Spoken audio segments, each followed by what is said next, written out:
Welcome to Catholic Connection with Teresa Tomeo, keeping you connected to your faith and your world.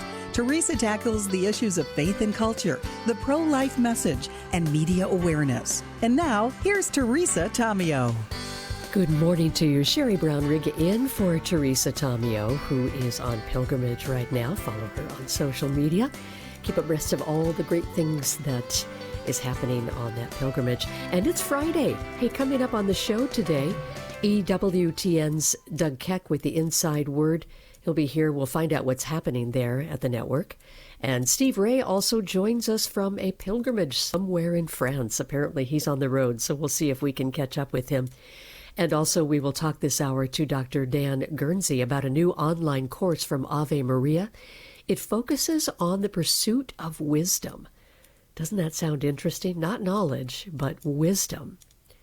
Well, you might be hearing in my voice a bit of a nose mitten effect. Yes, I have COVID this week, so you can't catch it from me over the radio, I promise. I promise. But it was kind of funny because I didn't realize I had it until probably, what's today, Friday, probably until late Wednesday. And it started last Thursday when I was on the show. I had a little bit of a runny nose and blah, blah, blah. And, you know, when you get a cold or the flu, it has a certain course and just wasn't getting better. I was really feeling bad the entire week and very tired, and my head was full. And I was at work and someone said to me, "Oh, your lunch smells good." And I realized I couldn't smell my lunch at all. I couldn't even taste my lunch. So I looked up, okay, what are the symptoms for the current strain? And yes, of course, it is a hallmark of the current strain that's out there in the U.S. is no taste or no smell. So COVID it is, yes. Anyway, I didn't realize. Had fun reading about Pope Leo's comments on the first saints who were a married couple, the parents of Saint Therese, you know them, Saints Louis and Zélie Martin. It's so beautiful. You know, when you're married, as I am, and probably many of you listening are married, it's sometimes wonderful, sometimes so full of joy. Sometimes it can be a real uphill climb. I know in my own marriage, I guess we fall under the category of unequally yoked. My husband has fallen away from the church. That happened quite a while ago. I think maybe around 2017. And you might guess why. It's because of the abuse scandal. He's a psychotherapist and counseled some victims of priest abuse. And the priests in those cases, this was before we really knew what the best treatment was for this and how to handle it. And those priests were simply moved around. And that was really angered him. But you know, I pray every day to the Blessed Mother, and she lets me know that indeed he will be back before his time comes, before Jesus calls him home. So I am very, very, counting on that. Let's put it that way. I'm counting on that, and I know that Mary never lies. Jesus never lies. So if that is what I have been told, then that is what will happen. And so I'm so looking forward to that and counting on it. But I pray for him every day, and I ask that you pray for him and all those who have fallen away. And also, today's the feast of Saint Anthony Mary Claret. He was a Spanish priest born in Catalonia, and he was so interesting. He has a lot of miraculous things that would happen around him. He was an exceptional preacher. And witnesses said that his body would become transfigured while he was preaching or in prayer, and sometimes he would levitate up to 6 feet off the ground in front of a lot of credible witnesses. He was said to have stopped a series of earthquakes in Cuba when he was the bishop there by kneeling on the ground and placing his palms to the earth while uttering prayers. He could calm terrible storms by raising a hand to the sky and blessing the storm clouds, and there was apparently a supernatural light that radiated from his body while he was saying Mass. And it was even seen by Queen Isabella of Spain. And she produced a written statement solemnly declaring that she had personally witnessed this phenomenon. And that's amazing. He was very prophetic as well. And he said that Jesus told him that there were 3 great evils. This was in 1859. That were descending upon mankind. The first was a series of enormous, horrifying wars. The second, the four powerful demons of pleasure, love of money, false reasoning, and a will separated from God. Boy, we've certainly seen that.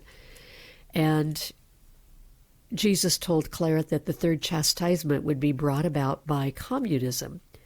That was, at the time, 1859, a very fledgling movement that only had hundreds of followers. So he was incredibly, incredibly prophetic. But today's the feast of St. Anthony, Mary Claret, and we ask for his intercession. And it's about 5 minutes past the hour, and time for news.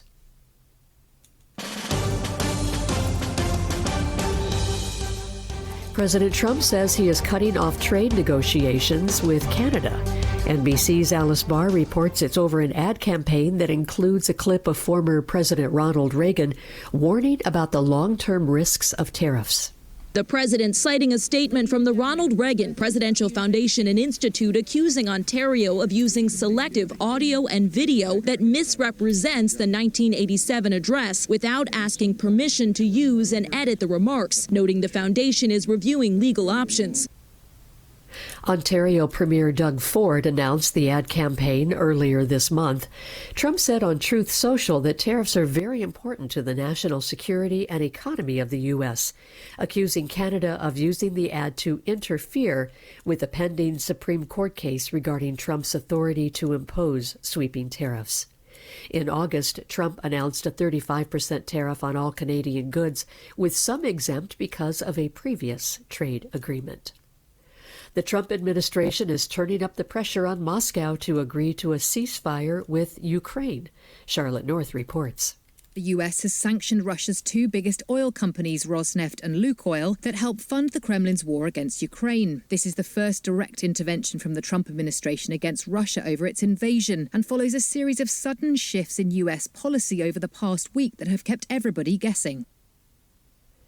President Trump has previously signaled he could impose penalties on Moscow for its continuation of the war, and in remarks from the Oval Office, he explained that he felt it was time to issue the sanctions.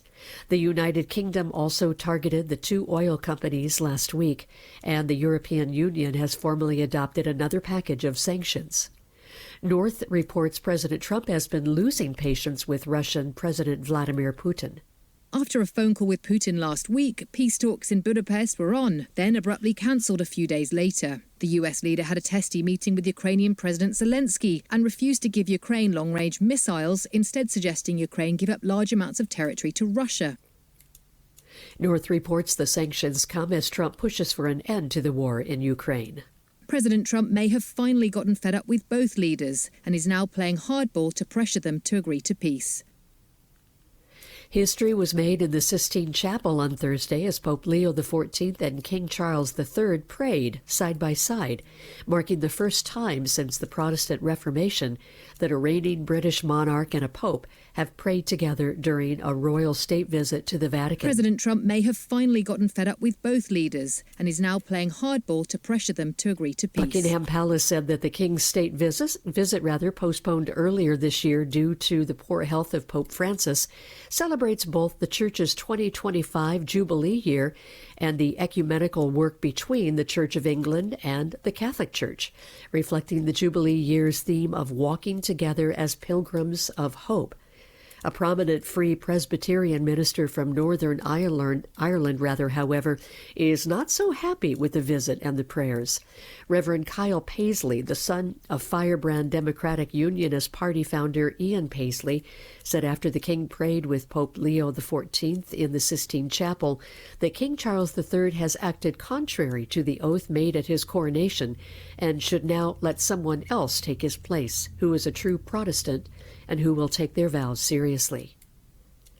At least half of U.S. states plan to cut off food assistance benefits on November 1st because of the government shutdown. In Pitt County, North Carolina, Economic Support Services Administrator Thomas Knight says officials are working with community groups to try to bridge the gap. We are not saying that we can match what they currently receive, but we are trying to come up with a plan to make sure that households are not going without food. Some 25 states are sending out notices to people on the Supplemental Nutrition Assistance Program, or SNAP, that the checks won't be coming next month. including California, Alabama, Arkansas, Hawaii, Indiana, Massachusetts, Mississippi, and New Jersey. In North Carolina, Deasia Hawkins, who uses SNAP benefits, says she's concerned about how some people might react if they lose their food assistance. People are going to result into violence and also stealing, because how are they going to survive with feeding their families? A new analysis reveals that the number of young people identifying as transgender or non-binary has plunged in recent years. The findings suggest the rate among 18 to 22-year-olds has dropped by almost half from 2023 to 2024. The number of young adults identifying as non-binary saw a similar drop in just 1 year, going from roughly 5% to about 2%. While there is no single explanation for the shift, some believe that social and political factors could be at play, including a decline in acceptance. But individuals who have detransitioned told the Daily Mail, who reported on the study, that the new downward trends reflect a broader phenomenon.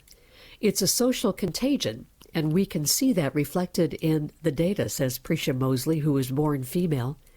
Mosley said high school trends have an uptick and a downtick according to what's in fashion. The only difference with this trend, she said, is that medical professionals get involved to make it permanent. Mosley, who began her transition to become male as a teen behind her parents' back and underwent a double mastectomy at 18 years old, said social media also plays a role in encouraging people to change their gender identities.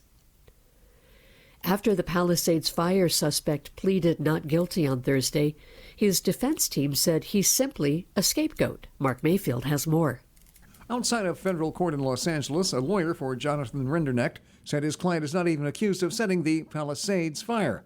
Steve Haney said the Florida man is accused of setting a different fire a week earlier that later became the Palisades fire. Haney believes that even if his client started the earlier fire, it was the L.A. Fire Department who failed to fully extinguish the embers. Investigators believe that New Year's Day fire smoldered underground until it erupted as the Palisades fire on January 7th. I'm Mark Mayfield. And in sports, news of a gambling ring has rocked the NBA. Portland Trailblazers head coach and Basketball Hall of Famer Chauncey Billups, Miami Heat guard Terry Rozier, and former NBA journeyman Damon Jones are among 34 people indicted in connection with two separate federal gambling investigations announced by the Eastern District of New York Thursday. Billups, the Portland head coach since 2021, is charged in an elaborate scheme in which marks were lured to participate in rigged poker games, in part with the opportunity to play alongside the NBA five-time All-Star, as well as Jones. And baristas at Starbucks may soon be going on strike, with a vote set to begin Friday. Michael Kastner reports. Starbucks Workers United says a strike authorization vote will remain open for several days. The union says it's also planning a series of rallies and pickets over the weekend outside Starbucks locations in dozens of U.S. cities. Workers for the coffee chain are demanding more hours and higher take-home pay. Starbucks says it tried to negotiate with the union but claims it only represents about 4% of the workforce and yet still chose to walk away from the bargaining table. The company said if they're ready to come back, we're ready to talk. I'm Michael Kastner. And we will be back with Doug Keck, the Inside Word at EWTN on Catholic Connection. Stay with us.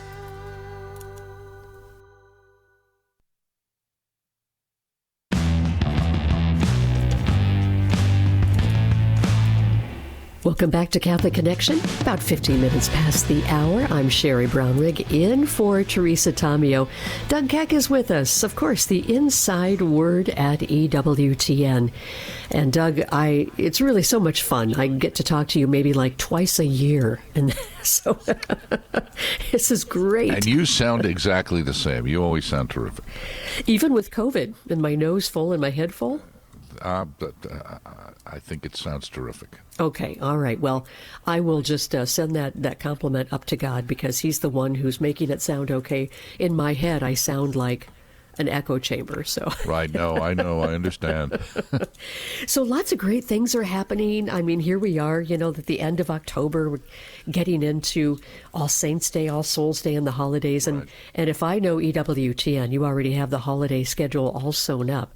But there's there's probably some things happening a little closer to today. Right. Well, as you know, I mean, you do programming months and months ahead. Oh, you have to. So, yeah. and I've always said the church gives it this wonderful, schedule that's the same every year that you can basically program against, along with the new things that happen. But it makes it easy in many ways to plan some great programming. So we've got a program today that's airing called Slaves and Kings, St. Anthony Mary Claret. Inspiring story of a Spanish missionary.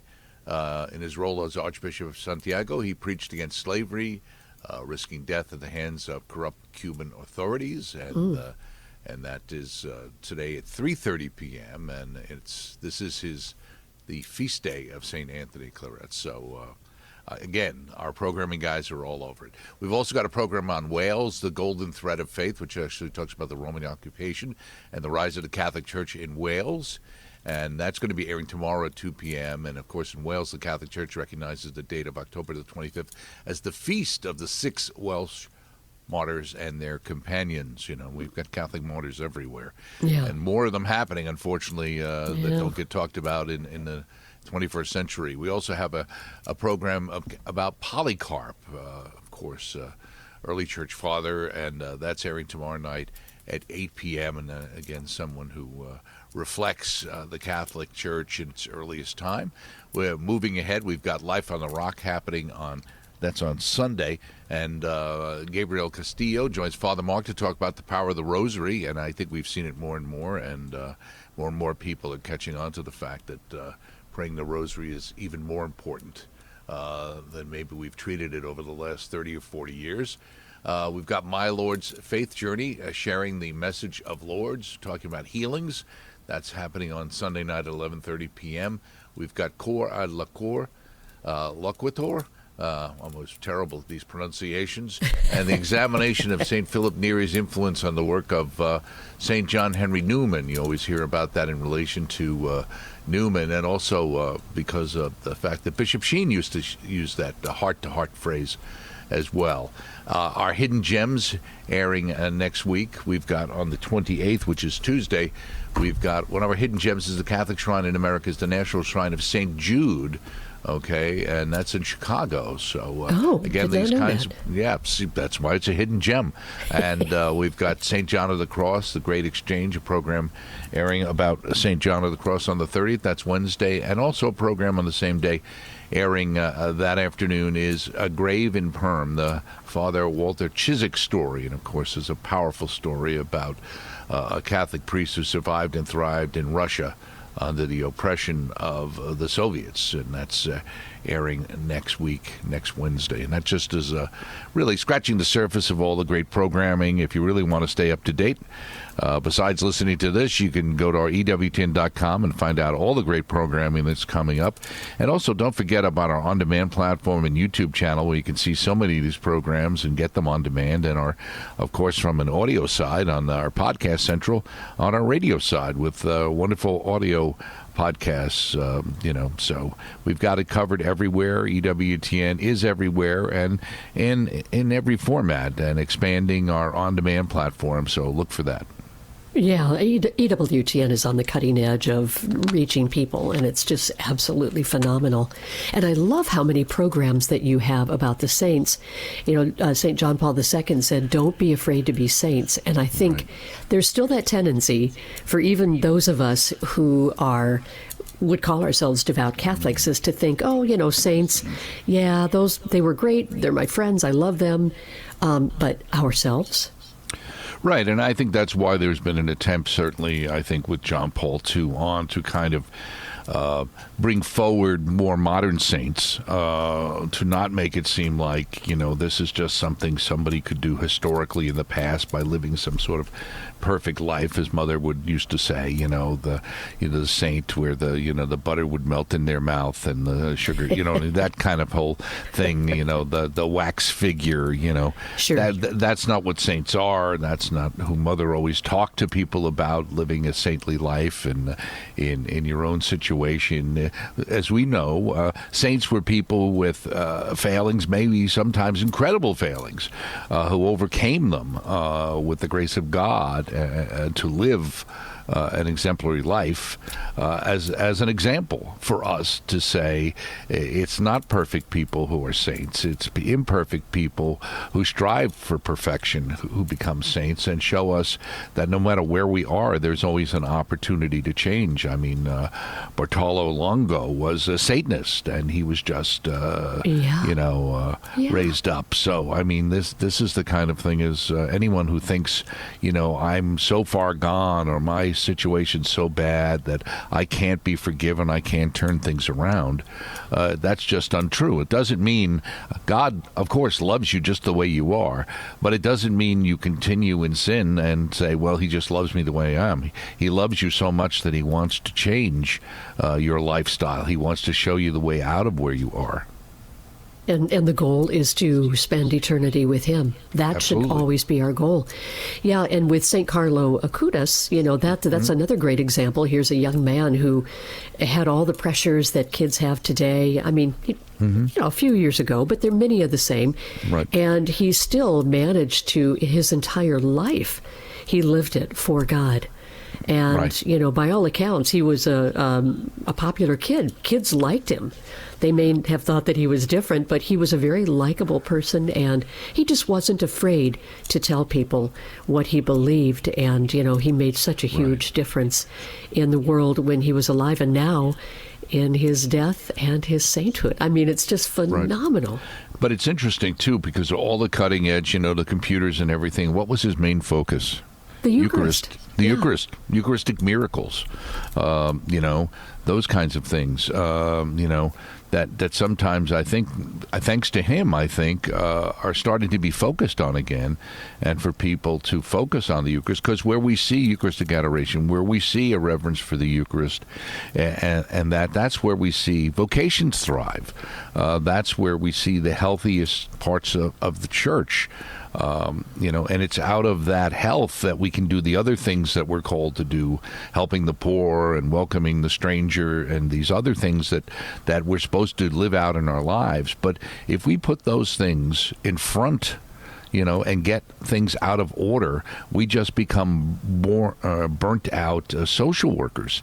We just get caught up in the material changes in people's lives without paying attention to, as our Lord said, don't worry about the things that destroy the body, worry about the things that destroy the soul. Yes, absolutely. And I remember that it was the last I think it would be an apostolic exhortation for the last Communication Day, World Communication Day, that John Paul II was alive. He wrote with so many exclamation points about do not be afraid to use the modern ways of media to reach people. That's what St. Carlo Acutis did, and that's exactly what EWTN is doing. Well, that's what Mother Angelica, that nun from Canton, Ohio, did as well, and said, you've got to be there. The enemy is already there. We have to be on the plains there, fighting the good fight as well. And we also have to be people who are willing to stand up for our faith and realize that people respect people who stand up for what they believe. Yeah, exactly. Well, Doug Keck, always a pleasure to talk with you. And likewise. Blessings to you and to the network here at EWTN, all the great work. That's Inside Word at EWTN with Doug Keck. Coming up next, we'll see if we can find Steve Ray on pilgrimage in France. Stay with us.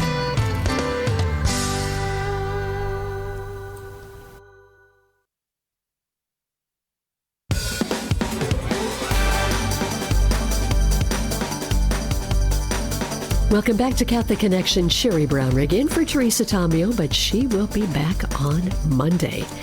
And Steve Ray is with us. Steve, an amazing evangelist. He and his wife Janet have taken thousands of people on pilgrimages, and it's so fun to find out what they're doing. We'll do that in a minute. But Steve is the author of many books. He created the Footsteps of God video stories, and he is on pilgrimage right now. Steve, where are you in the world? Well, we're on our Saints and Shrines of France trip. We're in our third day, and if I'm huffing and puffing, it's because we're about halfway up the 350 steps to get to the top of Saint Michel. Well, it's actually Mont Saint Michel. It's the mountain of St. Michael, and it's out in the Atlantic Ocean. A lot of the time during the year, it's surrounded by water. We have to take a tram over here, but this was built 1,000 years ago, started or even more, and it's absolutely magnificent. So clearly you're there in low tide, right? Yeah. It was low tide, but it was rushing out when we came up here. Oh, wow. So it was really moving. It can move a kilometer or two a minute sometimes. So the tide is pretty dangerous. Well, I have to say, you must be in pretty good shape to be able to talk on the radio and climb those stairs at the same time. Yeah, I think we just hit step 200. Oh, my. And there's a little plateau here. So, and not only that, Sherry's, but I had my knees replaced, 2 years ago. But they're doing pretty good. Wow. God provides, doesn't he? Yeah. So we're here in France, and we're going up this. This was made by monks way back in the St. Michael came and told a bishop to build a church here. And there was a huge outcropping of rock off of the coast on the Atlantic. And now you hear the bells ringing. And so they did. They built this. And you have to be here to appreciate it, how massive it is. And it's built out in the water, and it's built on a rock. And how in the world, even with modern technology and hydraulics, this would be a major project. It would just be almost insurmountable. But how they did it back then, when it was just manpower and ropes and riggings, is quite astounding. Well, but it's all for the glory of God. They did it for the glory of God. All for the glory of God. And one of the other things that it's famous for, I've already mentioned that, is that it's accessible only at certain times on the bridge that goes between the mainland and this island. It's accessible only certain parts of the day because that road is often covered with water. Well, in most times of the year when there's not a huge tide, it can go back and forth. But on the several times a year, they said when it's the real high tides, like at the spring and winter equinox, I think they said, that the water actually comes up into the first steps and the first road layer of the whole cathedral up here. But it's all restaurants and hotels and things down below. But then now we're going up into the church. We had mass in a little church called St. Peter's. Once you go up a few steps, we had our own mass there. It was very nice. I feel like you're stepping back into medieval times. And we got a great priest with us, Father Conlon. He's Irish, and he's just a magnificent priest. It's a lot of fun having him along. And you hear the wind, or are you okay? Yeah, we can still hear you. Okay, good, because we're now looking. We're about 2/3 the way to the top, looking out over the ocean, but the tide is out right now, so you could see groups with guides leading them out there. It's dangerous, both because if the tide does move, it can catch you because it can travel a kilometer or so in a few minutes. And we saw it going out. You wouldn't want to be caught in it. And there's also quicksand, sand moving, and sometimes it gets to be foggy and people get lost. So, but it's how they built it, I have no idea. But anyway, just to give you an overview, we started the trip we flew into Paris, and then we drove 2 hours out to Le Zoo, and I'm sure everybody knows where that is. Yeah. And we went to the relics of St. Therese, and people said, well, wait a minute. I heard that the relics were traveling around the United States, and we came all the way over here to miss them? I told them, no. I said, when they send the relics out, and I wrote up a little document, I'm giving them handouts every day. and so that they get information and all this along with what we're learning from the guides. But the relics are just small fragments and pieces. The majority of her relics always stay in Lisieux, and that's where we were able to venerate those. And also her parents, and that was pretty, Zélie and Louise, and that was pretty special too. And had mass at her tomb.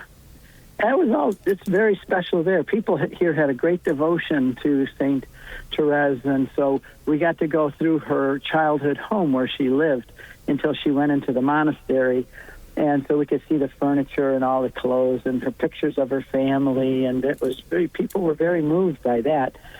And then yesterday, Sherry, we went because we're up in Normandy. We couldn't not go. We spent a day visiting D-Day in Normandy and walking on Omaha Beach.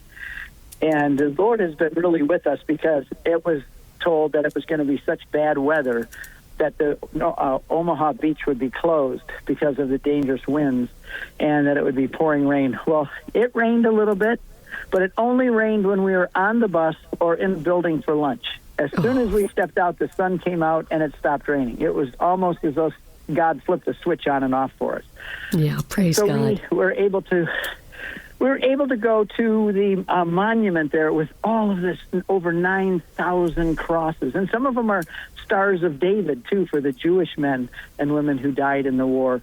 But to walk among 9,000 white crosses of young men who gave their lives to keep freedom in the world and to destroy the Nazis and that whole horrible regime that wanted to take over the world, at least Europe. And you see their names on there, and some of them say, name unknown, known only to God. Oh, my. And when you think of this, a majority of those young men came from, say, Nebraska on the farm, and one day they finished baling the hay, they put on a uniform, and they get on a plane and fly over here. They put them on a boat and bring them up to the Omaha Beach, and they're told to go up there. The Nazis are there to go kill them. And 4,000 of them died the first day, just getting off of those boats, going up into the cliffs there to go after the Nazis. And these young men, 4,000 died in the first day, who gave their lives, who had plans for their life, probably had girlfriends and hopes of getting married in a family. And so anyway, we're going sacred to ground. a lot of more places. So I'll let you get a word in edgewise. I'm just taking it all in because everywhere you're talking about are just places that are so incredibly sacred to us. And, you know, the opportunity to, for example, at St. Teresa's, her house, her tomb, all those things. So many of us are very, very close to her and really, really love her. And of course, Normandy. I mean, that's amazing. We only have just a very, very short time left, but what's next? Well, check my website, CatholicConvert.com. We have a sold-out trip going to Israel on December 28th. I put it up, and the bus sold out very rapidly. We're going back to Israel 4 times next year. We got Lourdes, Fatima, Ireland, our St. Paul cruise. And so join us. And, we'd love to have people join us at CatholicConvert.com. Keep up the good work, Sherry. You do a great job. Thank you. I appreciate that. CatholicConvert.com. More to come on Catholic Connection.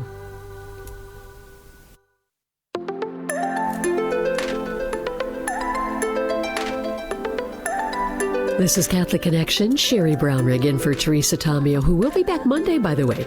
But you can follow her on her pilgrimages and exploits around the world on all of her social media, if you like. Really excited about this next interview here. Dr. Dan Guernsey is with us. He is Associate Professor of Education and Director of the Masters of Education in the Catholic Educational Leadership Program at Ave Maria University, and just really doing some great things there. And Dan, welcome to the program. I'm really excited to talk about this, especially in the context of knowledge versus wisdom. So first of all, welcome to Catholic Connection. Thank you. It's a pleasure to be here. And it's an exciting week for us, too, because I'm also a senior fellow at the Cardinal Newman Society, and we have Cardinal Newman about to be declared the patron of Catholic education. Absolutely amazing. This is going to be in the next couple of days. And then he's going to be made a doctor of the church, which puts them like in that 0.5% of all saints, and there have only been 3 since the 1800s. So it's a great time to think about Catholic education, about the great saints and holy people that have come before us, and how the torch is now in our hands. And I can't think of a better saint, to help with intercession and all that, other than Cardinal Newman. That is absolutely phenomenal. Well, there's a lot that's happening in Catholic education, but and you've dedicated your life to it, which I believe is a real cause of sanctity for you, because it's so important, and it has the ability to dramatically change people's lives. So first of all, let's start with just Catholic education itself. What makes it distinct and vital to the future of the Church?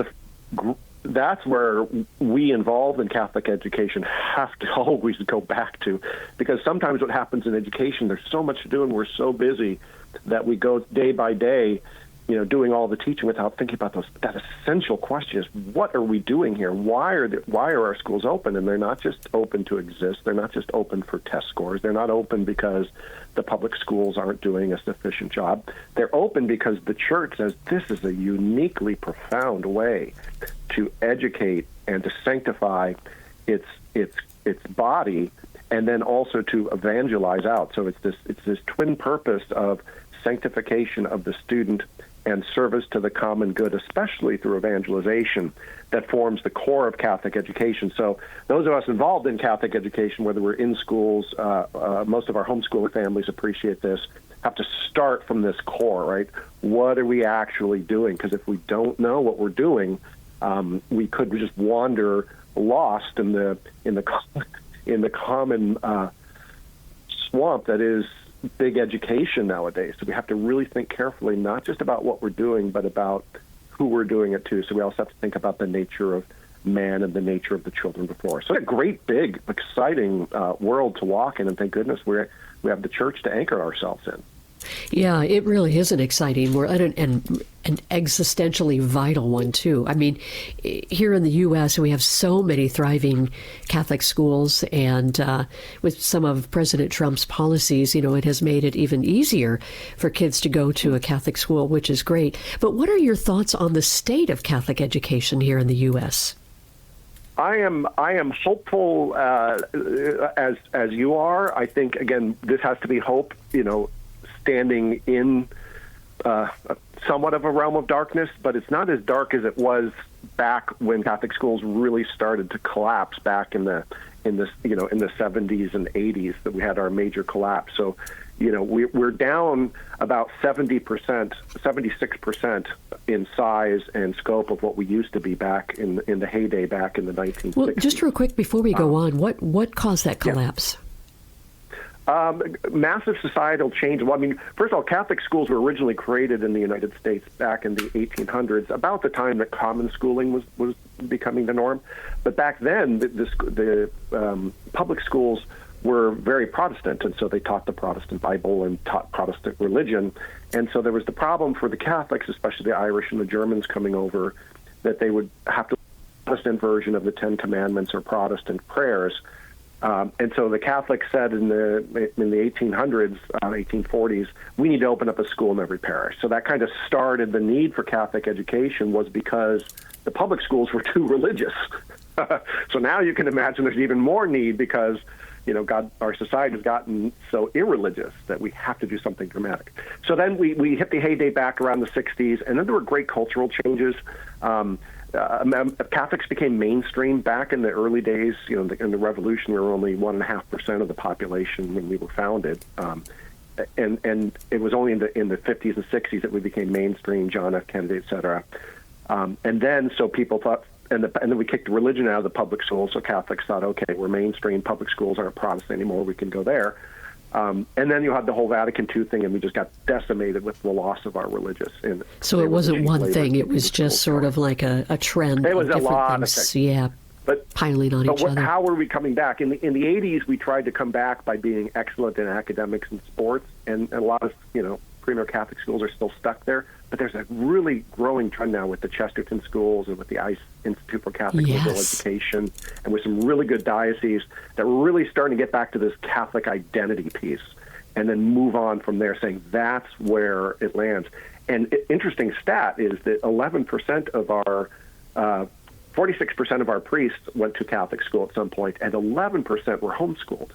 So very exciting that our new priests coming up have been exposed to Catholic education and homeschooling in a really solid Catholic education. That I think as these priests take leadership in different parishes and ultimately as bishops, that we're going to see this, again, renewed excitement about what we have, right? The depth of the Catholic education tradition goes back, thousands of years. So we've got so much to offer. Oh, so much, yeah. We're talking with Dr. Dan Guernsey, who is Associate Professor of Education and Director of the Masters of Education program in the Catholic Educational Leadership program at Ave Maria University. So how and why do Catholic educators need to be involved in formation and not just academics? Wow, yeah.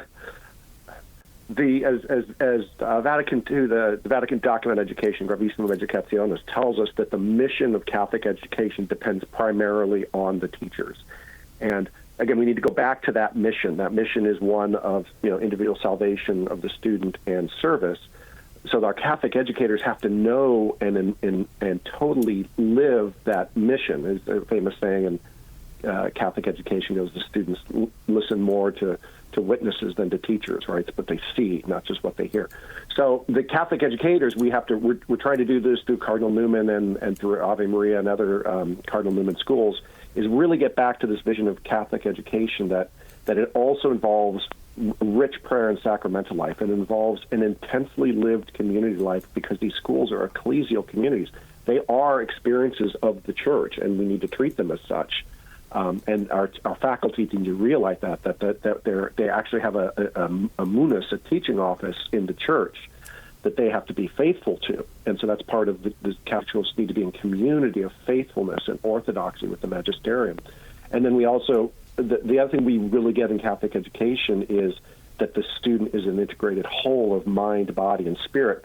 Some schools might just want to educate the mind and say, well, we can't get into the body and spirit, but the Catholic genius is you only come one way. You only come as an embodied spirit, and so you just have to deal with what's in front of you, and then Jesus revealed the fullness of who we are. So having that vision of man, and then the unique thing we do, and this is what we try to do at Ave Maria University and all our Catholic universities, is we bring Christian insight into education. So we bring Christian insight into history and literature and philosophy and math and physics and biology and law and everything else. So it's when we do this is our gift to education, not to be better public schools, not to be a better university than Harvard. We are already better universities than Harvard because we have more full, complete access to the truth, not because we're holy, but because we've been given this gift by God himself so that we can have life and have it abundantly. So it's getting this message out to our educators, to our schools, and I think there is an openness to this right now because the world is so chaotic and so deprived of depth that the hearts and souls of our youth are longing for this, right? They were made for this. Yeah.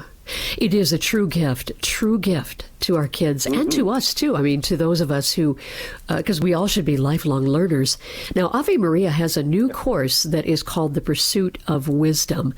And we'll talk about that and how people can sign up. But so I was so taken by the title because you don't say the pursuit of knowledge, you say the pursuit of wisdom. What's the difference? Again, I would say that wisdom is that integration of knowledge and spirit and truth, which comes fully in the human being fully alive in God and at harmony and peace with the universe. So that wisdom is something deeper. The knowledge is important. The knowledge is a part of wisdom.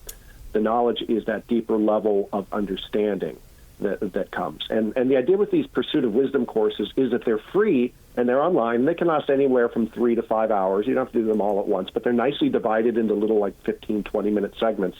And it gives folks a taste of some of the great stuff we're trying to do here at Ave Maria University. My Pursuit of Wisdom course is called the Foundations and Future of Catholic Education. There are other professors who have done other courses on the family, on politics, on the sacraments.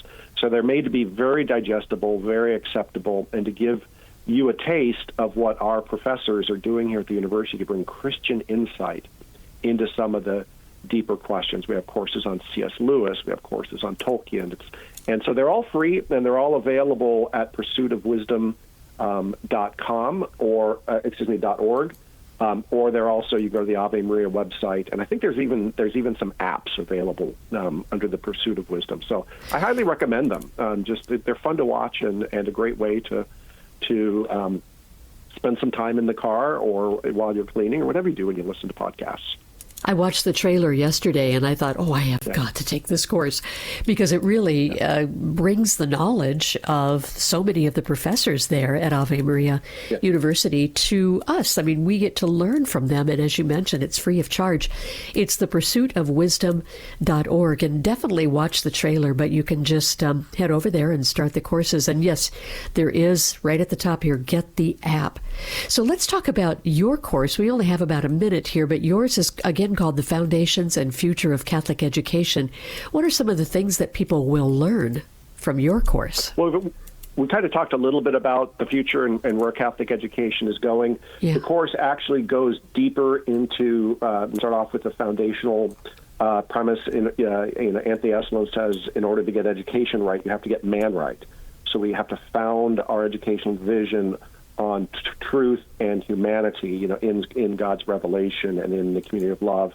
And then we'll talk a little bit about the role of truth, beauty, and goodness in education. We'll talk a little bit about Cardinal Newman and his vision for the unity of all knowledge and purpose of education to elevate society. And then we get briefly into Dewey and Rousseau and modernism, which is when we get this education becomes very individualized and utilitarian oriented.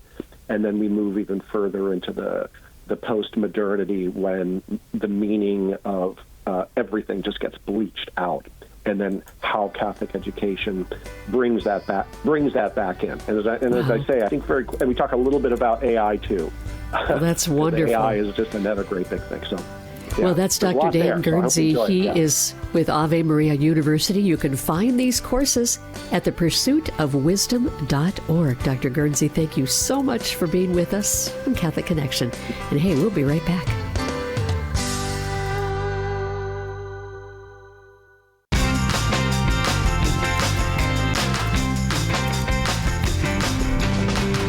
You're listening to Catholic Connection. Sherry Brownrigg in for Teresa Tomeo. She will be back Monday, though, by the way, and she'll have Matt Swaim with her highlights from the journey home. And Bishop Athanasius Schneider will be there. The topic, the martyrs, and his book on martyrdom, No Greater Love. And, of course, she'll be talking with Gail Buckley-Berenger about the scripture verse of the week, because it's Monday, and we always like to start out our week with scripture, don't we? What an incredible show that it has been today. My goodness. Just absolutely amazing. So full of just beauty and the truth in our Catholic faith. When I host this show, I'm always reminded about how grateful I am to be Catholic and have all of these things that I can really connect to. And it's amazing, too, that there was a time in my life where I just would pray and pray and pray and say, Lord, I really want to get closer to you. Help me get closer. And I mean, just real lamenting and begging. And the Lord finally said to me, Sherry, I have given you everything that you need to grow in your faith. And when you think about it, He has given us everything that we need to grow in our faith. We have access to the sacraments. We have teaching just everywhere. We have so many different ways that we can avail ourselves of really good, solid teaching. And that's important, that those two words, good, solid teaching, not just any teaching, but be very discerning about where you go and get that teaching. We have the saints who can help us, our friends. We have the Blessed Mother. We always have recourse to her. And friends, coming up next, more of the show. I hope you'll stay with us.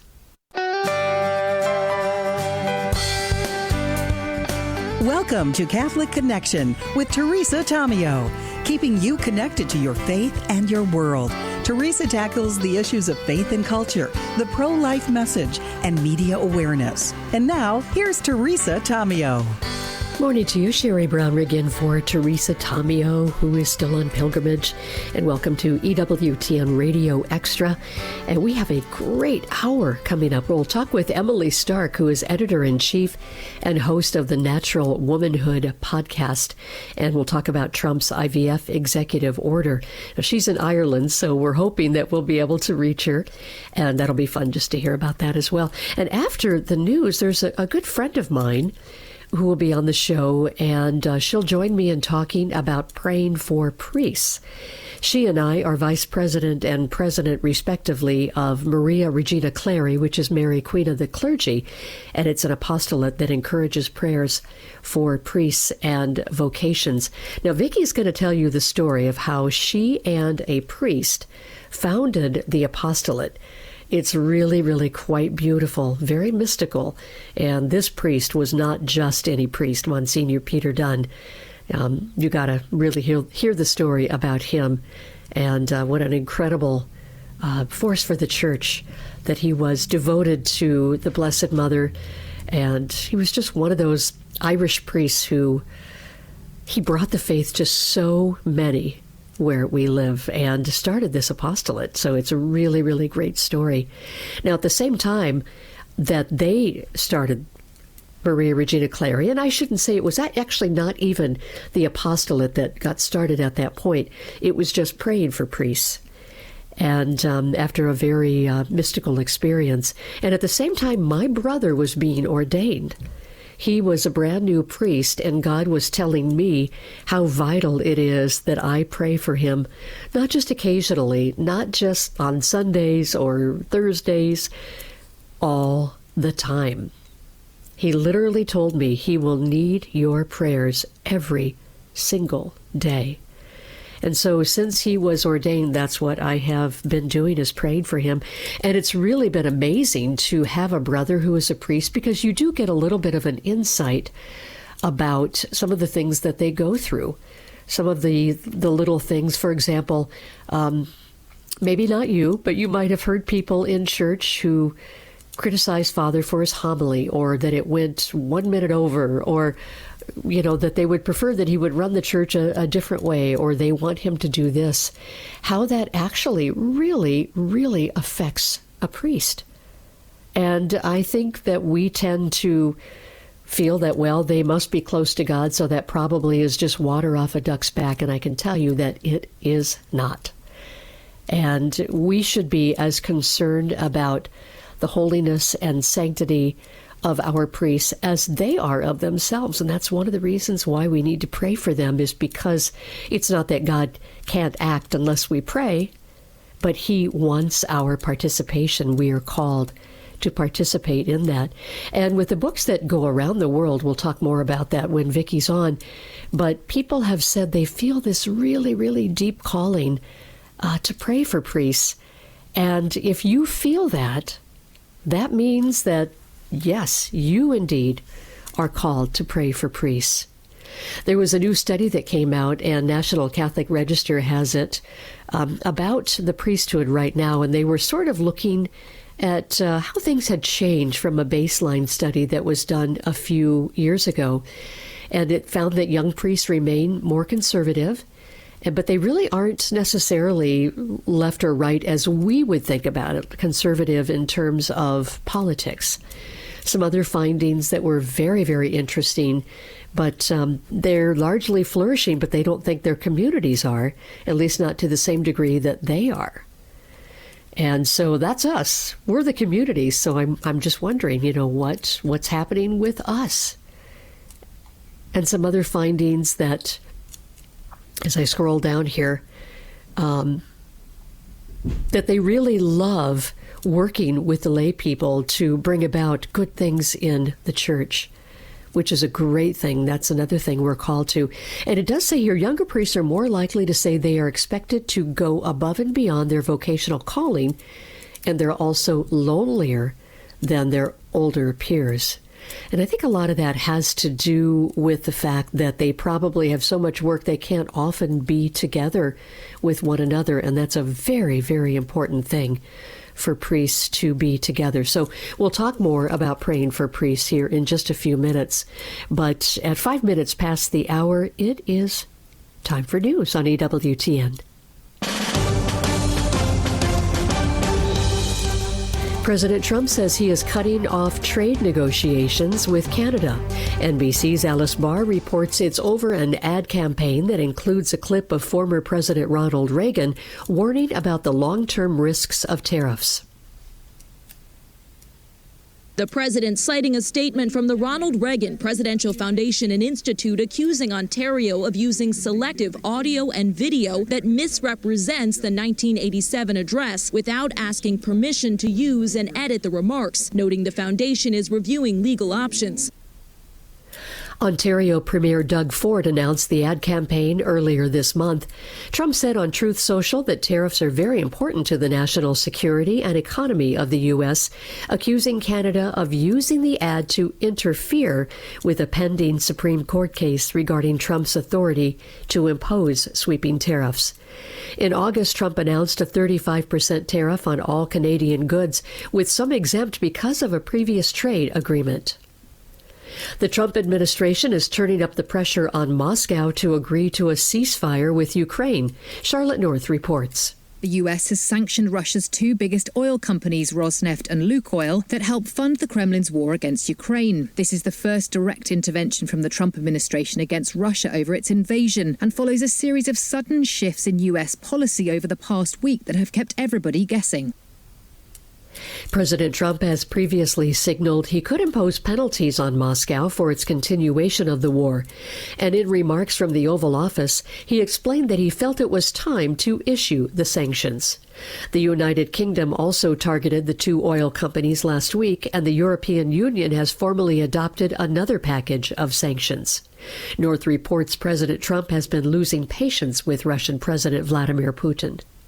After a phone call with Putin last week, peace talks in Budapest were on, then abruptly cancelled a few days later. The US leader had a testy meeting with Ukrainian President Zelensky and refused to give Ukraine long-range missiles, instead suggesting Ukraine give up large amounts of territory to Russia.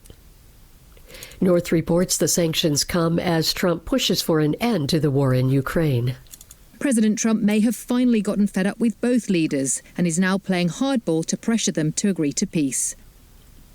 History was made in the Sistine Chapel on Thursday as Pope Leo XIV and King Charles III prayed side by side, marking the first time since the Protestant Reformation that a reigning British monarch and a pope have prayed together during a royal state visit to the Vatican. Buckingham Palace said that the king's state visit, postponed earlier this year due to the poor health of Pope Francis, celebrates both the Church's 2025 Jubilee year and the ecumenical work between the Church of England and the Catholic Church, reflecting the Jubilee year's theme of walking together as pilgrims of hope. A prominent Free Presbyterian minister from Northern Ireland, however, is not so happy with the visit. Reverend Kyle Paisley, the son of Firebrand Democratic Unionist Party founder Ian Paisley, said after the king prayed with Pope Leo XIV in the Sistine Chapel that King Charles III has acted contrary to the oath made at his coronation and should now let someone else take his place, who is a true Protestant and who will take their vows seriously. At least half of U.S. states plan to cut off food assistance benefits on November 1st because of the government shutdown. In Pitt County, North Carolina, Economic Support Services Administrator Thomas Knight says officials are working with community groups to try to bridge the gap. We are not saying that we can match what they currently receive, but we are trying to come up with a plan to make sure that households are not going without food. Some 25 states are sending out notices to people on the Supplemental Nutrition Assistance Program, or SNAP, that the checks won't be coming next month, including California, Alabama, Arkansas, Hawaii, Indiana, Massachusetts, Mississippi, and New Jersey.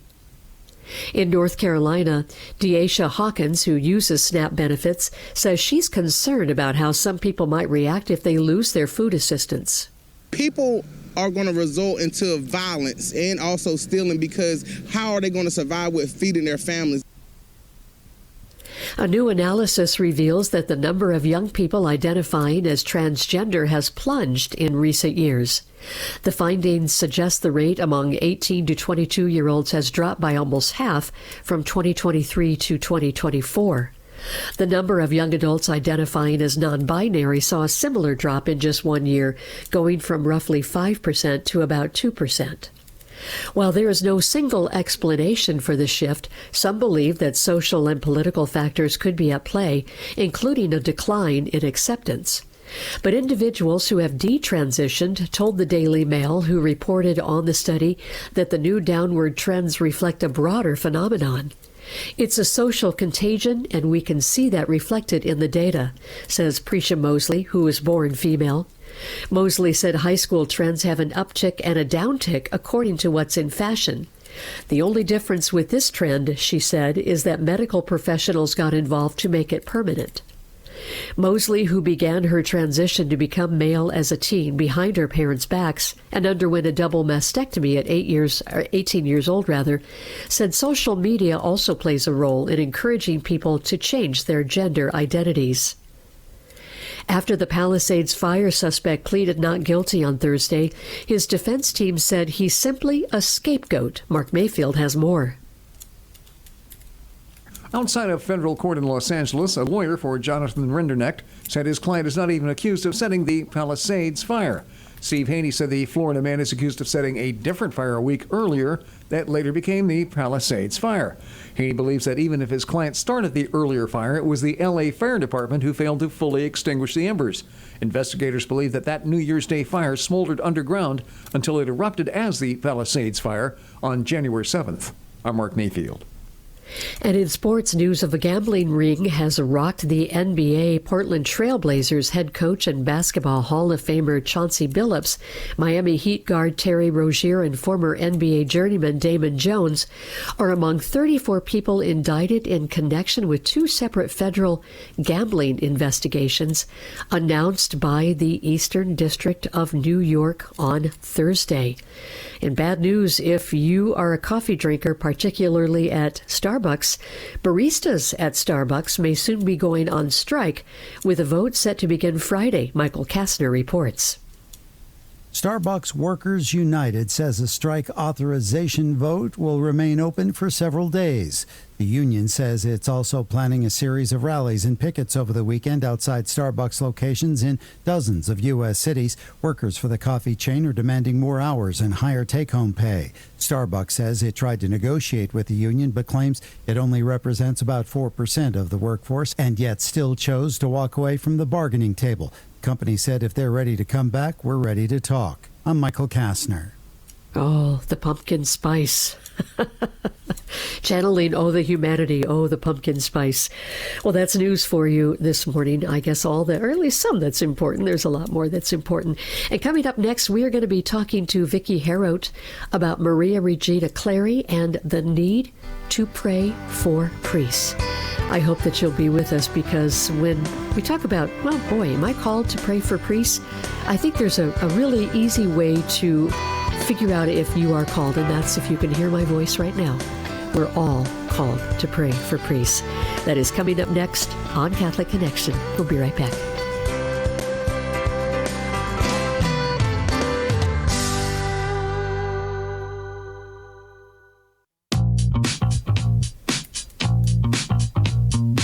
Welcome back to Catholic Connection. Teresa Tomeo back on Monday. She's got a great show, too, so hope you have the opportunity to hear Catholic Connection then. Right now, we are talking with a good friend of mine, Vicki Herout, who is Vice President of the Apostolate Maria Regina Clary, which is Mary, Queen of the Clergy, about praying for priests. Welcome to Catholic Connection, my friend. Oh, thank you, Sherry. Good to hear your voice and good to be with you.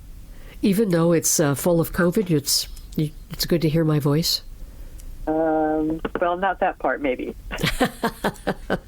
Thanks. Well, at the beginning of this hour, I talked a little bit about just kind of teasing the fact that Monsignor Peter Dunn was one of the people that co-founded Maria Regina Clary. You were the other. and we all came together, forming that apostolate. But I want to go back just for a few minutes and talk about Monsignor Peter Dunn. He was so special in the Archdiocese of Omaha, where we both live. I mean, he brought so many people to the faith. Can you just share a little bit about what made him so special? I think it was just his holiness, Sherry. He just was a very holy priest. He was a priest to his very core. He loved it and lived it and loved people. He just loved people wherever he went. He loved the people, and love begets love. It just, people loved him because he loved them. Yeah. And he just was loved wherever he went, and especially by priests. So many priests, when he was alive, Monsignor Peter Dunn, when he was alive, would come to him for counsel, spiritual direction, confession. He was a priest. And interestingly, even when I would take him places in the wheelchair, years like when he was in his last years and that, and his brother priest would just love to see him. He encouraged them just because they could see him, even when they didn't get a chance to talk to him. And there were priests that would just come up with tears in their eyes. They were so happy to see him, and he was just an encouragement to them, I think. And so it was just very beautiful. Yeah, he was incredibly beautiful. So many stories that people can tell about him. Goodness, yes. Yeah, and there was a particular mystical event that really convinced him that it was important to pray for priests who had passed on, for those who were in purgatory. Can you tell us about that event? Yeah, that happened probably in the very late 2005 or early 2006. He had been very, very ill, and we weren't quite sure that he was actually going to make it. But then eventually he started to improve, and one time that he'd been resting, and he woke up and told me that it wasn't a dream. He had an experience of having seen a number of priests. Some of them he seemed to recognize but couldn't name. But all of these priests, kind of a large crowd of them that gathered in his room, and they were all in purgatory. And he was just aware of their distress, and they seemed to be asking him to pray for them. And he was just so deeply moved by the experience. And at that time, he wasn't quite well enough, but within a week or so after that, he had improved to the point where he could celebrate Mass again. And I suggested that we do a novena of Masses for the priests in purgatory, and he said yes, and we started to do that. And then about 5 or 6 days into that novena, he had another experience where he saw some of them again, and they were just radiant and joyful and grateful for the prayers. And he assumed from that they had entered into the beatific vision and had made a home to heaven. And so it was that experience that just moved him so deeply. He never really ever forgot about it. And so that was kind of the beginning of our apostolate, the very beginning seeds of our apostolate. So that moved me too. I'm wiping away a few tears. So after that, you did the novena of Masses. What happened next? Because knowing Monsignor Peter Dunn, he doesn't forget things and says this was a one-time event. Okay, we're done praying for priests. It continued on. No, that was not it at all. No, and at the same time, I have to just be honest. At the same time, I was experiencing a great deal of the Lord calling me in my own personal prayer life to pray for priests. And we started really talking about it and saying, what is the Lord asking of us? And so it being in like January or February of that year of 2006 at that time, and we said, well, let's call a group of people together, and on the Fridays of Lent, let's do a holy hour for priests. And so we did that every Friday during Lent that year, and prayed for priests. I was using some meditations and things that I found on the internet, and just had a nice, lovely group of people to pray. And when that Lent was over, then the group decided that they didn't want to end. They really, really were very moved by what they were doing, in praying for priests. They knew it just felt right and good to be doing that. So we decided at that point that we would have that holy hour every first Friday after that. And we're almost 20 years later, and we're still doing amazing. First Friday holy hour for priests. So we've just continued it all this time. So, and then as time went on, we developed the prayers in the book and that. Yeah. So. Yeah, because I talked about this at the beginning of the show this hour, that at the same time my brother was being ordained, and I was really being called to pray for him and for other priests. And we met through Catholic radio. You were the sacristan in the chapel of the Catholic radio station here in Omaha. Right. And, we just said, hey, well, and maybe we should start that apostolate. And now, when we think about it, and by the way, it's praying for our priests, that's plural, prayingforourpriests.org. The books came about, and they were a result of both you and Monsignor Dunn praying in front of Jesus in the Eucharist, and there are recordings of that. There's a rosary for priests. There's the Stations of the Cross and the Holy Hour. There's also prayers for vocations. And these books now have gone around the world several times in the last 20 years.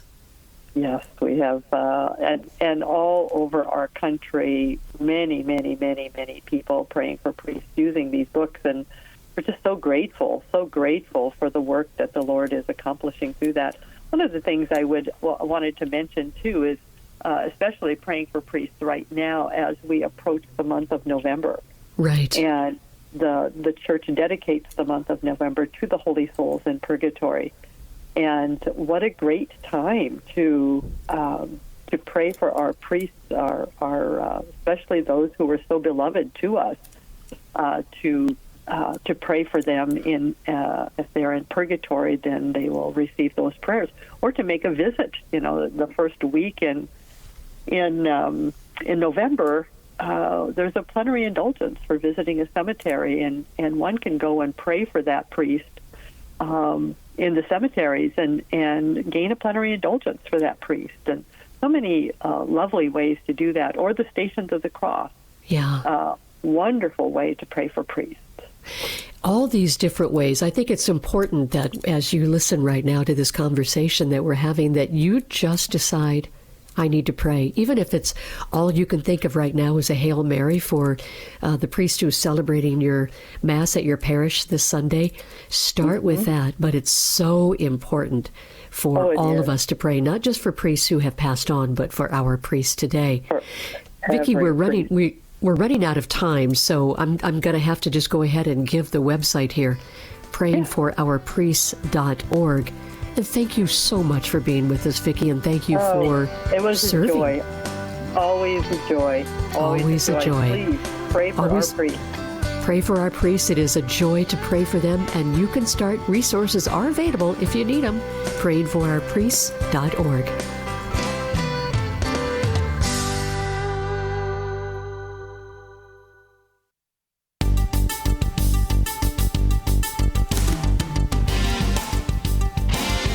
It's Catholic Connection. Sherry Brown-Rigg in for Teresa Tomeo. What a great interview we had with Vicki Herout about praying for priests.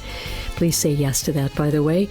And now we have Grace Stark with us. She's editor-in-chief and host of the Natural Woman podcast.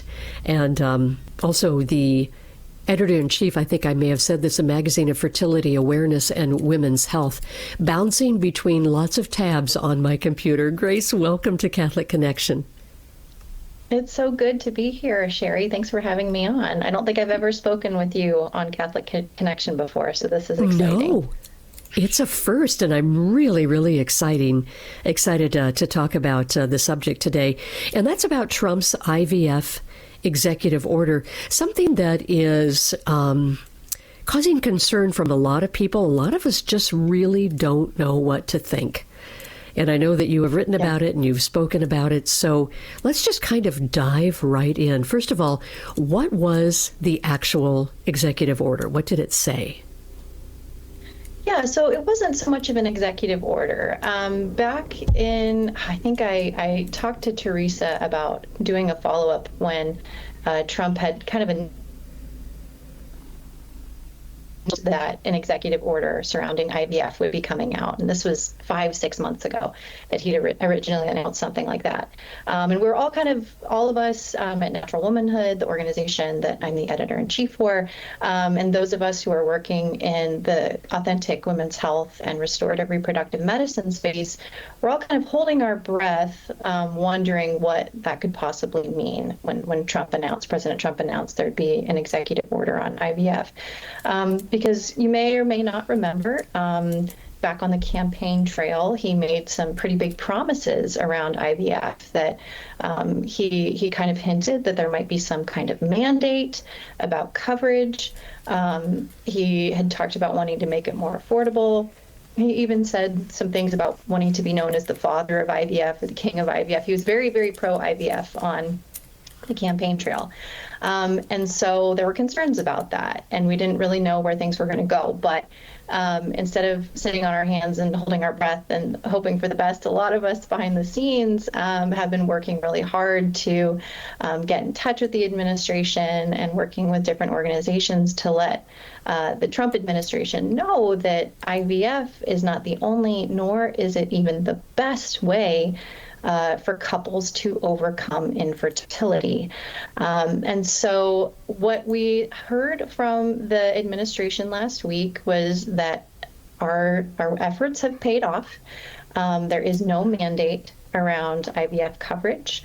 And they signaled in some of their languaging that they're going to open the door for more to be done in the restorative reproductive medicine health space, or RRM as we call it. And so just to give listeners an idea of where IVF versus restorative reproductive medicine differ, is that a lot of times you will end up with a baby going through either form of infertility care, but there's only one that will actually address why you're not getting pregnant, and that's restorative reproductive medicine for the large part. Whereas IVF works to circumvent issues with infertility, say you have endometriosis that's blocking your tubes and preventing the sperm from meeting the egg, or even from a new embryo from being able to travel through the tube into the uterus and implant.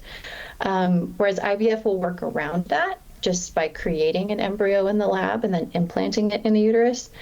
Restorative reproductive medicine, or rather a medical professional trained in restorative reproductive medicine, will say, well, why were the tubes blocked in the first place? Why were they blocked, and what can we do to unblock them so that natural conception can take place? And that's just one example of kind of the interventions that RRM is capable of doing. And so it's a difference of philosophy where those who practice RRM say, everything in the adult body is ordered towards procreation. And so if you're not able to procreate, if you are having regular sex, your body, that's the natural outcome of sex is pregnancy. So that signals there's something wrong, and we need to figure out why you're not getting pregnant. And so RRM does a really deep dive into that why, instead of just kind of working around it the way IVF does. And so we know that it's more effective. It actually ends up in healthier moms and babies and dads too, because there are interventions for husbands struggling with infertility. The outcomes are so much better from IVF. We have lower preterm birth, better birth weights, lower instances of multiples with RRM versus IVF.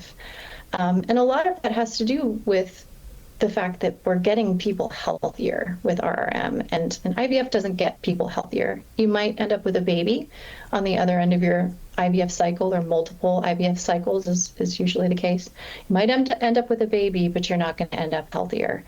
And I think that's really critical for people to understand, is that we don't just want more babies. We want healthy babies, and we want healthy moms and dads to be able to take care of those babies.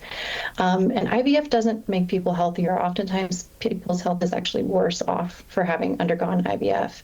And we see babies with outcomes that aren't great either. More instances of preterm birth, low birth weight, and all of the different follow-on effects that come from that with IVF. So we're not necessarily thrilled with what the administration came out with, but it's not as bad as it could be, because they didn't mandate IVF, and they're opening the door for more to put it in their terms, a more root cause approach to infertility. So that we're excited about, and we want to keep pushing the administration in that direction to look at the root cause of infertility for couples. And of course, the Catholic Church is against IVF. We'll talk more about that in just a moment. But when you say that they're opening the door, what are you reading into that? What do you think that they might do to make restorative efforts a little more front and center? That's a really great question. So they talked about needing to get to the root cause of infertility. And we know RFK is really big on that, right? The MAHA movement has been really critical in all of this, just this idea that we need to do a deeper dive into metabolic syndrome. We need to do a deeper dive into everything around diet and exercise and everything that's kind of going into our burden of disease. And so it was encouraging to hear him talk that way in particular during this White House announcement about approaches to infertility. And they're going to be creating an option for employers to offer plans similar to whether they can voluntarily offer vision or dental plans. Employers are going to be able to offer infertility coverage plans. And so an employer can choose. Are they going to offer to help cover IVF? Are they going to offer to help cover restorative reproductive medicine? Or are they going to do both? Or are they going to do none of it? But there will now be an option, at least once the rules come down, for what these plans look like, for employers to offer some kind of coverage for infertility care. And they specifically called out root cause approaches in addition to IVF. So it was encouraging to see that that's being put on parallel offer at the very, very least. Yeah, so that is really exciting to hear that. And we are talking with the wonderful Grace Emily Stark about the IVF information that came from Trump. We won't call that a mandate yet, but more of it's coming up. We've got a great conversation ahead. Stay with us.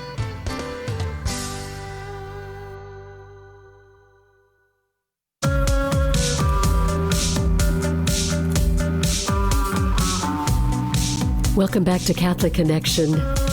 Having a great conversation with Grace Emily Stark about, it's not necessarily, an executive order, but President Donald J. Trump recently has announced actions to lower costs and expand access to in vitro fertilization and high-quality fertility care. And, while it's a wonderful thing to help families who are facing infertility, there are some problems with this, and Grace is here to talk about it. And Grace, this is something that the church believes that IVF is a very grave sin. It's a very grave ill that we should not be doing as Catholics. Can you talk about what the church teaches and what's happening with this? Sure. Well, the church teaches that every child has the right to be born of the fruit of the love and the marital act of a mother and a father. That children have that right, and to be creating children in a lab. There's all sorts of things that we introduce there.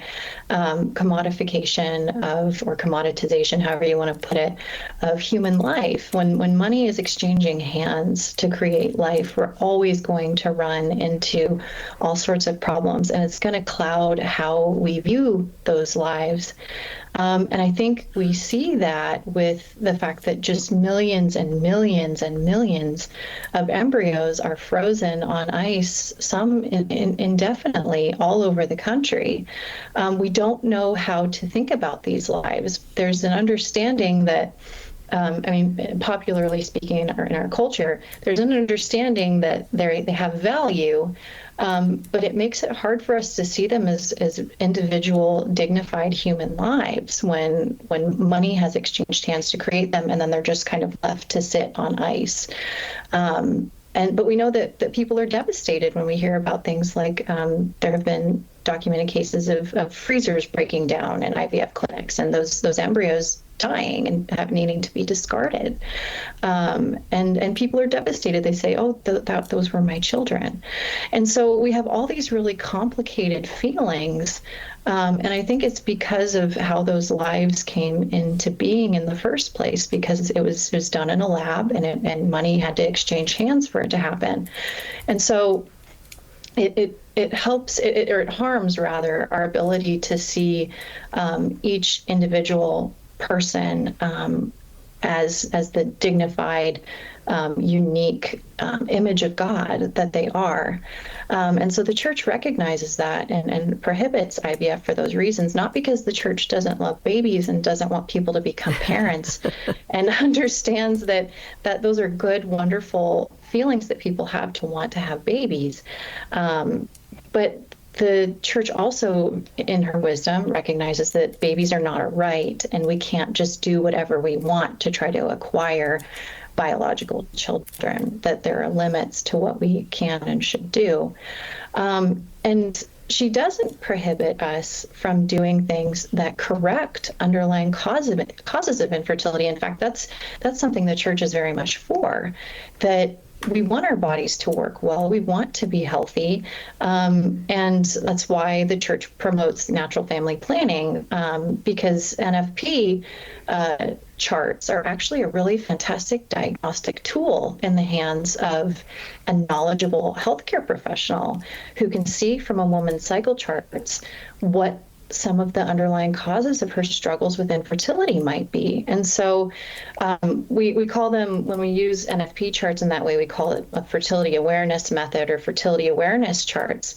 And they're actually they really are such an incredible diagnostic tool that if you can take it to a doctor who's trained in, say, naprotechnology or FEM or NEO or some of these other different versions of restorative reproductive medicine that are now available in the United States, if you can take your charts to them and work with them, and alongside, doing targeted blood tests throughout your cycle, doing exploratory surgery if that's needed, doing different kinds of lifestyle interventions. If you can do that with your menstrual cycle charts via your fertility awareness or natural family planning method, these are all things the church really encourages, because it's helping us get more knowledge of our bodies. It's helping us appreciate the way our bodies function, and get them working optimally so that we can conceive naturally, and so those children can be born and conceived from the love that their parents share in the marital act.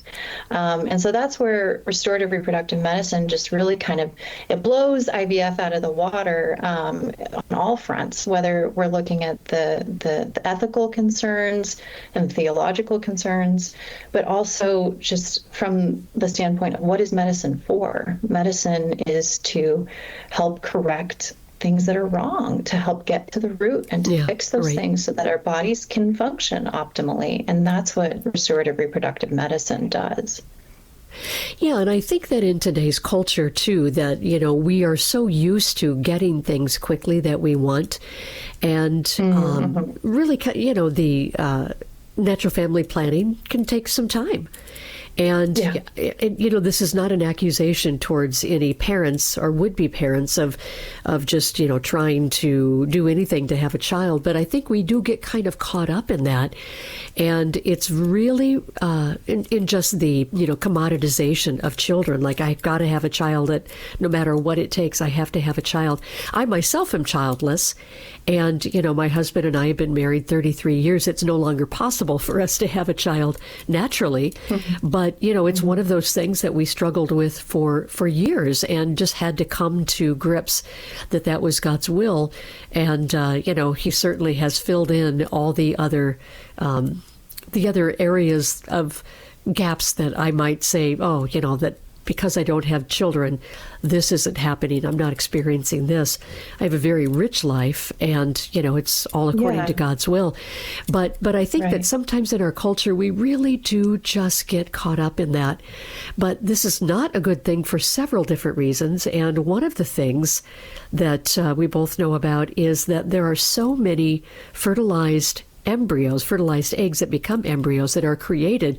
Very few of them are implanted. And that causes a terrible issue, especially for us who are Catholics. Yeah. And it was a really striking thing.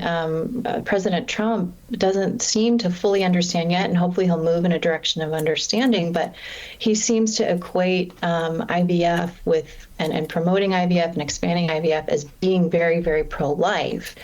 And he's not alone in that misconception. I think a lot of people have that perception that just because IVF is creating life, it has to be pro-life by definition. But really, when we look at the numbers, there are some estimates that the total number of live births that result, so babies born alive, that result from IVF, the estimates are as low that only about 2.3% of all the embryos created in the U.S. actually result in the live birth of a baby.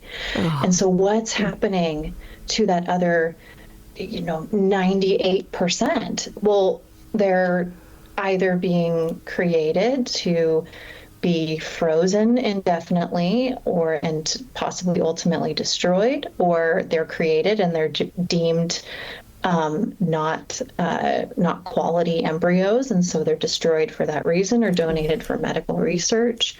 So and this is another thing that a lot of people aren't aware of, but there's so much more destruction of life with the IVF process. It far outpaces the number of pregnancies, babies that are killed via abortion. There's more destruction of life in the IVF process even than abortion clinics in the United States.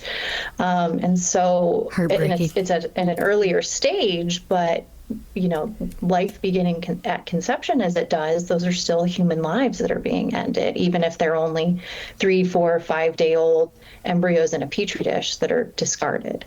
Yeah. And so I think that's a really important thing to point out to people is that and I heard a restorative reproductive medicine physician explain it this way, that there's so much death in IVF for just a little bit of life.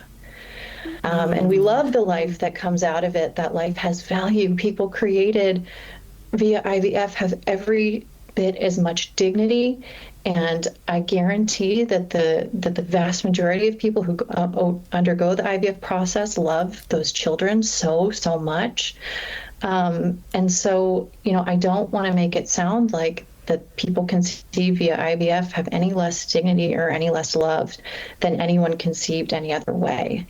But we do need to ask ourselves when we're in the position of our government trying to expand access and make IVF less expensive, is that something that's right? Should we as a country be furthering access to something that, as that doctor put it, only gives us a little bit of life for a whole lot of death? Wow, that's a heart-rendering statement, and it's something that we all have to really take to heart and pray about and let others know about this. Do you think that the president is receptive to this message, to this understanding?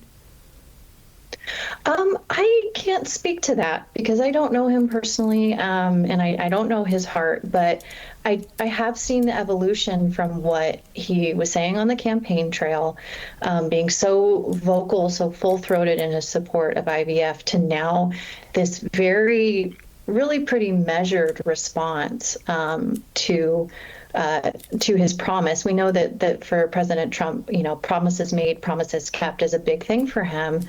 And so I think that he felt perhaps that he had to do something that would help increase access. And by taking this most favored nation approach to drug prices for IVF and decreasing some of the cost of some of the key fertility drugs used in the IVF process, he was able to say, look, I fulfilled that promise. It's going to be cheaper.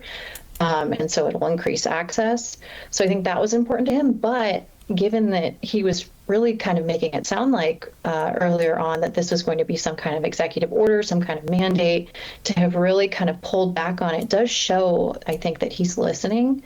And especially that root cause medicine was included in these proposed infertility benefit plans does show that he's listening, and he is aware that there are other options out there, and that this administration is going to do hopefully what it can to increase awareness and increase access to the restorative approach to infertility care. So I think he's amenable. I think he's shown that with this. And I think we just kind of have to keep praying that not only President Trump, but everybody who is very pro-IVF has their eyes opened to the fact that it's not the best that we have to offer for couples suffering from infertility, and it's not the best. I was going to ask you where we go from here, but you said it. We need to pray, and we need to continue to educate people, about that fact that IVF is not the best that we have to offer. And Natural Womanhood podcast, how can people find that? Yeah, so naturalwomanhood.org. Find us there. We're the online magazine of fertility awareness and women's health. You can find details about all of this and more on our website. We publish 3 brand new articles per week about some issue in women's health and infertility awareness. And then, subscribe to the Natural Womanhood podcast as well, please. You can find us wherever you get your podcasts. Thank you so much for having me on, Sherry. I really enjoyed this conversation with you. Grace Emily Stark. Yeah, she's women's health writer, editor, and speaker, fertility awareness, and all of it, the Natural Woman podcast. You can find it. And thank you so much, Grace, for being on with us. And thank you for leading the charge, changing hearts and minds about IVF. God bless. And we'll be back on Catholic Connection.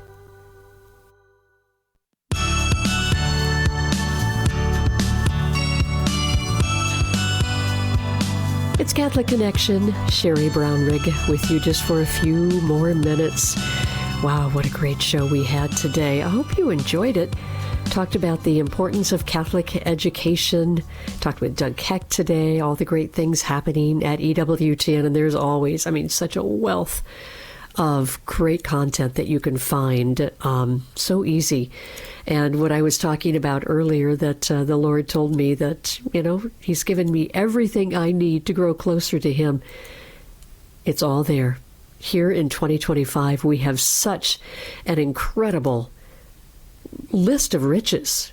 Access to the sacraments at our great parishes, and we have all this content online. Just a reminder to make sure that it is good content. If you go to EWTN, that it's always going to be good there. So there's always so much happening. And praying for priests. Please do that. We just spoke with Grace Stark on the air, and she mentioned to me off the air that she is part of 7 sisters in her parish, and I am as well, praying for our pastor on a particular day. And many people use those materials from Maria Regina Clary to pray the prayers for 7 sisters. It doesn't really matter what you use. What matters is that you say, yep, I'm called to pray for priests. I'm Catholic, and that's really about all it is. So if you would like to pray for priests, please do that. And thanks for letting me host today. Teresa is coming up on Monday, and she's got a great show for you. A little bit about that. Gail Buckley Berenger will be there with the scripture verse of the week. Also talking about the martyrs and highlights from the journey home. Have a great weekend, and God bless you.